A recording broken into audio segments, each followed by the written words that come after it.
Morning friends, welcome back in a new session of chemistry class। कल हम लोग पढ़ रहे थे मैटर अराउंड अस और इस कॉन्टेक्स्ट में कल हम आप लोग के सामने चर्चा किए थे is the states of matter interconvertible. क्या स्टेट्स ऑफ मैटर को एक फॉर्म से दूसरे फॉर्म में चेंज किया जा सकता है? इफ यस देन हाउ, यदि चेंज कर सकते हैं तो कैसे। तो कल हम लोगों ने चर्चा किया कि मैटर के स्टेट को हम लोग या तो उसके टेम्परेचर को बदलकर या फिर उस पर अप्लाइड प्रेशर को बदल करके चेंज कर सकते हैं। कल मैं आप लोग के सामने कुछ कॉन्ट्राडिक्शन भी रखा था और बोला था कि आप लोग उसको स्टडी करेंगे और यदि नहीं समझ में आया तो आप लोग अपने साथियों के साथ या फिर कंसर्न शिक्षक के साथ चर्चा करके उसका जवाब जानने की कोशिश करेंगे। जैसा कि मैं बताया था कि यदि हम लोग प्रेशर इंक्रीज करते हैं तो गैस जो है वो लिक्विड स्टेट में कन्वर्ट होता है और फर्दर यदि प्रेशर इंक्रीज किया जाए तो हमारा लिक्विड जो है वो सॉलिडिफाई भी हो सकता है। लेकिन यहाँ पर एक प्रॉब्लम था क्या कि जब हम लोग प्रेशर इंक्रीज करते हैं तो टेम्परेचर अपने आप इंक्रीज हो जाता है। अब इस कॉन्टेक्स्ट में देखा जाए तो यदि हम गैस पर प्रेशर अप्लाई करते हैं तो ये लिक्विड में कन्वर्ट तो हो रहा है लेकिन टेम्परेचर ऑटोमेटिक बढ़ जा रहा है, इसके कारण लिक्विड भी गैस में कन्वर्ट होना चाहेगा। तो फिर गैस से लिक्विड हम लोग कन्वर्ट कैसे करेंगे? यदि आप लोग अपने बुक का स्टडी करेंगे तो देखेंगे वहां पर एक लाइन स्पष्ट लिखे हुए है कि gas can be converted into liquid state by increasing the pressure and decreasing the temperature. यानी कि आपको प्रेशर को बढ़ाना है, साथ ही साथ टेम्परेचर को भी कंट्रोल में रखना है कि वो ना बढ़ जाए। टेम्परेचर को वहां पर आपको रिड्यूस करना है। टेम्परेचर बढ़ेगा खुद से, लेकिन आपको वहां पर कुछ इस तरह का टेक्निक, कुछ इस तरह के एपरेटस, कुछ इस तरह के कंडीशन प्रोवाइड करने हैं ताकि टेम्परेचर जो है हमारा कूल रहे या फिर डिक्रीज होता रहे, तभी जाकर के हमारा जो है गैस लिक्विड स्टेट में कन्वर्ट होगा। और इसी प्रोसेस से हमारा एलपीजी सिलेंडर का रिफिलिंग होता है जिसको हम लोग बोलते हैं लिक्विफाइड पेट्रोलियम गैस। इनफैक्ट वो हमारा गैस है जिसको लिक्विड फॉर्म में मीन्स मॉलिक्यूल्स को कंडेंस्ड फॉर्म में उसे पर्टिकुलर जार या फिर उस सिलेंडर के अंदर पैक किया जाता है जो हम लोगों के घरों तक सप्लाई आता है। ओके, देन हम लोगों ने पढ़ा था कि लिक्विड को यदि हम लोग टेम्परेचर बढ़ाते जाते हैं तो एक फिक्स टेम्परेचर पर जा करके टेम्परेचर का राइज रुक जाता है और वहां से लिक्विड जो है हमारा गैसियस स्टेट में कन्वर्ट होना शुरू होता है। उस फिक्स पॉइंट को हमने नाम दिया था बॉइलिंग पॉइंट। फिक्स्ड पॉइंट पर पहुंचने के बाद जो भी टेम्परेचर हमारा यूज हो रहा था उस टेम्परेचर का नाम हमने दिया था लेटेंट हीट। प्रोसेस का नाम दिया गया था वेपोराइजेशन। लेकिन ये जो कन्वर्शन है from liquid to gaseous state, ये लिक्विड टू गैसियस स्टेट में conversion even below the boiling point भी होता है। कहने का मतलब कि यदि एक हम लोग कटोरी में पानी को गैस के ऊपर रखें, इसका नॉब ऑन करते हैं, पानी से धीरे धीरे भाप जो है वो बन करके उड़ने लगता है। अभी हमारा वाटर बॉयल नहीं कर रहा है लेकिन वाटर का गैसियस स्टेट में कन्वर्शन शुरू हो गया। What is this phenomena? इसको हम लोग क्या कहेंगे? कभी कभी ऐसा भी होता है कि हम लोग कटोरी में पानी को यदि छत ही पे रख दें तो सोलर रेडिएशन यानी कि धूप में जो गर्मी है उससे भी वो धीरे धीरे भाप बन करके उड़ जाता है और कटोरी का पानी जो है हमारा सूख जाता है। इस प्रोसेस को क्या कहेंगे? This process has been termed as evaporation. Evaporation. तो आज हम लोग का जो पॉइंट ऑफ कंसंट्रेशन होगा वो होगा difference between evaporation and vaporisation. Difference between evaporation and vaporisation. ध्यान से सुनेंगे। What is vaporisation? Vaporisation is the process of conversion from liquid state to gaseous state at fixed temperature. किसी भी liquid का उसके गैसियस स्टेट में conversion जब उसके बॉइलिंग पॉइंट पर होता है या एक फिक्स टेम्परेचर पर होता है, उसी को हम लोग बॉइलिंग पॉइंट कहते हैं, तो इस प्रोसेस को हम लोग कहते हैं vaporisation. And conversion of liquid to gaseous state at any temperature, at any temperature means even below the boiling point is called evaporation. Is that clear? ये हो गया आपका इवेपोरेशन और वेपोराइजेशन का definition. Evaporation is the process of conversion from liquid state to gaseous state at any temperature, whereas vaporization is the process of conversion from liquid state to gaseous state at a fixed temperature, that is its boiling point. Now some more differences between evaporation and vaporization. इनके बीच कुछ और अंतर। Evaporation is slow process, ये बहुत धीरे धीरे होता है, while vaporisation is fast process, ये बहुत तेजी से होता है। Evaporation causes cooling sensation, while vaporisation causes burning sensation. पानी खौल रहा है, उससे जो भाप निकल रहा है, यदि उसके पास हम लोग अपना हाथ ले जाए तो हमारा हाथ बहुत ज़्यादा जलन महसूस करता है, लेकिन हमारे बॉडी का पसीना जब सूखता है, वहाँ जब इवेपोरेशन होता है तो हम लोग को ठंडक महसूस होती है। तो इवेपोरेशन हमेशा कूलिंग इफेक्ट कॉज करेगा, जबकि वेपोराइजेशन जो है वो heating effect cause.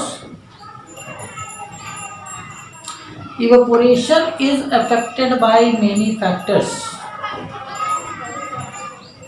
Vaporization can be affected only by rise in temperature or by increasing the pressure.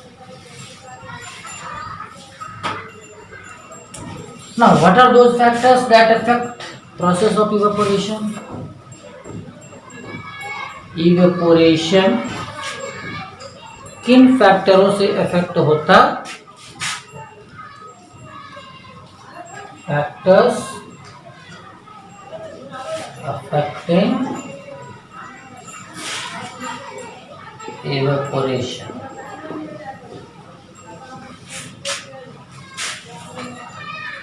Now say this evaporation can be affected by 4 factors. Number 1, surface area. Number 2, temperature. Number 3, wind speed. And then number 4,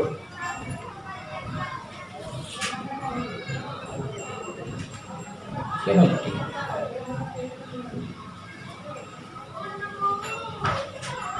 These are 4 factors that affect the process of evaporation. Now let's study one by one about each of them, how these factors affect the rate of evaporation. Evaporation पर ये चारों factor कैसे प्रभाव डालते हैं?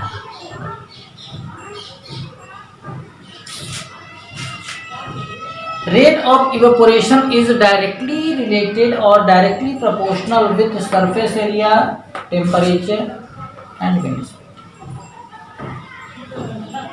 It means यदि surface area बढ़ा देते हैं, टेम्परेचर बढ़ा देते हैं या विंड स्पीड बढ़ा देते हैं, तो हमारा इवेपोरेशन जल्दी होता है, फास्ट होता है। और ठीक इसका उल्टा, यदि सरफेस एरिया घटा दें, टेम्परेचर घटा दें और विंड स्पीड घटा दें, तो इवेपोरेशन स्लो। यदि हम इसको एग्जांपल से समझना चाहें तो हम लोग पाते हैं कि यदि आप कटोरी वगैरह में कोई गर्म खाना रखते हैं खाने के लिए और एक थाली में रखते हैं, तो पहले ठंडा कौन होता है? ऑब्वियसली थाली। क्यों? सरफेस एरिया बड़ा है, ज़्यादा है। दूसरे एग्जाम्पल से समझ लेते हैं। कपड़ा हम लोग रोज धोते हैं, कपड़ा धोने के बाद यदि उसको ऐसे ही निचोड़ करके हम लोग रस्सी पर डाल दें, उसको सूखने में समय ज़्यादा लगेगा, यानी कि वहाँ पर जो वाटर कंटेंट है, वाटर को गैसियस स्टेट में कन्वर्ट होने में समय ज़्यादा लगेगा। लेकिन यदि उस कपड़े को हम लोग फैला करके रस्सी पर डालें तो वह पहले के कंपेरिजन में कुछ कम समय में ही सूख करके तैयार हो जाता है, यानी कि जितने भी वाटर या वाटर ड्रॉपलेट्स थे वो सब इवेपोरेट। सिमिलरली टेम्परेचर, गर्मी के दिनों में कपड़ा हमारा जल्दी सूख जाता है, क्यों? टेम्परेचर ज़्यादा है। जाड़े की बात करें तो वहाँ पर हमारा टेम्परेचर कम रहता है, कपड़ा सूखने में समय ज़्यादा लगता है। विंड स्पीड, हवा का स्पीड भी इवेपोरेशन के लिए एक इम्पोर्टेंट फैक्टर है। यदि हवा कम चलेगा, स्पीड नहीं रहेगा, तो इवेपोरेशन धीरे धीरे होता है। और यदि मान लेते हैं कभी कपड़ा हमारा गीला रहता है तो हम लोग क्या करते हैं, रूम में पंखा चला करके कपड़ा डाल देते हैं। हमने क्या किया, विंड स्पीड बढ़ा। इसीलिए मैंने कहा कि इन तीनों के साथ ये हमारा रेट ऑफ इवेपोरेशन जो है डायरेक्टली रिलेटेड है। डायरेक्टली रिलेटेड का मतलब ही होता है कि यदि इनको बढ़ाते हैं तो ये भी हमारा बढ़ेगा, यदि इनको घटाते हैं तो ये भी घटेगा। ह्यूमिडिटी की चर्चा करें तो rate of evaporation is inversely proportional with humidity. It means यदि ह्यूमिडिटी ज़्यादा होगा तो इवेपोरेशन स्लो होगा, और यदि ह्यूमिडिटी कम होगा तो इवेपोरेशन फास्ट होगा। बरसात के समय में ह्यूमिडिटी ज़्यादा होता है, इसलिए बरसात के समय में इवेपोरेशन हमारा कम होता है या धीरे धीरे होता है। गर्मी में ह्यूमिडिटी कम होता है, रेट ऑफ इवेपोरेशन फास्ट।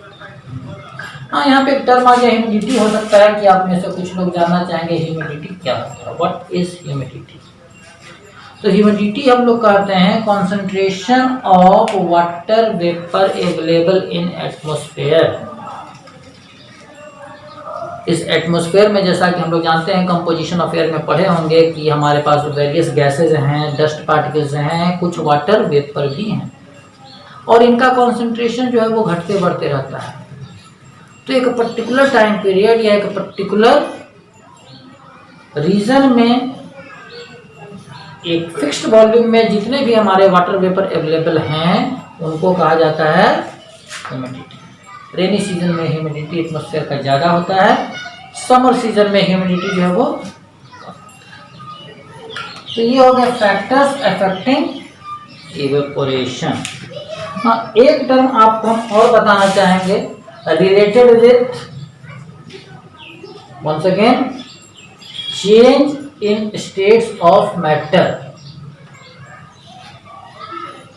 अभी हम लोग जो पढ़ रहे हैं change in states of matter, इसमें हमने देखा कि हमारा सॉलिड से लिक्विड या लिक्विड से गैस में कन्वर्शन होता है, जस्ट अपोजिट गैस से लिक्विड या लिक्विड से हमारा सॉलिड में कन्वर्शन होता है।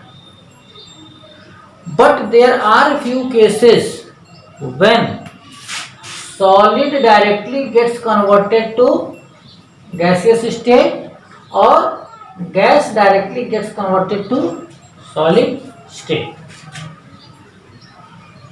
Factor is same either by increasing the temperature or increasing the pressure. कभी कभी ऐसा होता है कि टेम्परेचर बढ़ाने पर सॉलिड हमारा लिक्विड स्टेट में ना कन्वर्ट करके डायरेक्ट गैस में कन्वर्ट हो जाता है। मीन्स वहाँ पे लिक्विड स्टेट ऑब्टेन करना पॉसिबल नहीं है या टफ टास्क है। इस प्रोसेस को हम लोग क्या कहेंगे, इस प्रोसेस को हम लोग कहते हैं सब्लिमेशन। एक नया टर्म है, याद रखेंगे, डिफिनीशन हो जाएगा। Sublimation is the process of conversion from solid state to gaseous state when temperature is increased. Temperature बढ़ाने पर यदि सॉलिड हमारा डायरेक्टली गैसियस स्टेट में कन्वर्ट होता है without being converted to liquid state, that is called sublimation, and those substances are called as sublimate. Substances are called sublimate. Example of sublimate, you have been seen like camphor, कपूर, naphthalene ball तो हम लोग कपड़ा में डालते हैं, phenyl का गोली। Then dry ice which is your solid CO2, all these are example of your sublimate. तो सब्लिमेशन भी आप समझ गए। Now one question for you is that you will find the reason. Just now I have said you that evaporation cause cooling effect while vaporization cause heating effect. तो आप लोग के पास 2-3 question मैं दे रहा हूँ जो आप रीजन घर पे सर्च करेंगे और once again एक दूसरे के साथ डिस्कस करेंगे। जिनको समझ में आ जाए अच्छी बात है, ना समझ में आए तो दूसरों को भी बताएंगे। Why does evaporation cause cooling? यदि हम लोग अपने बॉडी पे स्प्रिट, अभी हम लोग कोरोना संकट से जूझ रहे हैं, बार बार कहा जा रहा है कि सैनिटाइजर अप्लाई करें, तो आप लोग यदि सैनिटाइजर अप्लाई कर रहे होंगे तो सैनिटाइजर जैसे ही आप हाथ में लेते हैं तो ये ठंडक महसूस कराता है। क्यों? This is your first question. Then boiling water and vapour which both of them contain same temperature. एक बॉइलिंग वाटर है, एक वेपर है, दोनों का टेम्परेचर 100 डिग्री सी है। दोनों में ज़्यादा बर्निंग कौन कॉज करेगा, क्यों कॉज करेगा? और सिमिलरली एक लास्ट प्रश्न कि एक हमारा वाटर है जिसका टेम्परेचर 0 डिग्री सी है और एक हमारा आइस है उसका भी टेम्परेचर 0 डिग्री सी है। दोनों में ज़्यादा ठंडक किस में महसूस होगा और क्यों महसूस होगा? तो ये 3 प्रश्न आपके सामने हैं। कुछ और प्रश्न कल मैं आपको दिया था।